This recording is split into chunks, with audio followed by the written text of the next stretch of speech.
Hello friends, இன்றைக்கி என்ன video அப்படின்னா, வார சந்தையில் வந்து காய் வாங்கிட்டு வரும்போது இந்த பப்பாளியும் சேர்த்து வாங்கிட்டு வந்தேங்க. நான் வந்து வார வாரம் காய் வீடியோ போடும்போது இதையும் போட்டிருப்பேன். 30 40 சொன்னாங்க. வாங்கிட்டு வந்தேன்.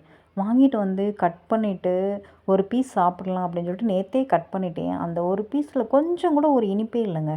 சுத்தமாக அந்த பழத்தில் உள்ள அந்த ருசி எதுவுமே கிடையாது. ஒரு சப்புன்னு ஒரு டேஸ்ட்டு. சரின்னு சாப்பிடாம அப்படியே வச்சுட்டேன். காலையில் ஜூஸ் கூட போட்டுக்கலாம் அப்படின்னு சொல்லிட்டு.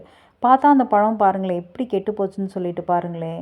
இந்த எப்போ வந்து இந்த ஹைப்ரேட் அப்படின்ற ஒரு ப்ராசஸ் வந்துட்டு இந்த வேளாண்மையில் வந்து கொண்டு வந்தாங்களோ அப்போ இருந்தே அந்த இயற்கையான அந்த ஆரோக்கியம் போச்சு.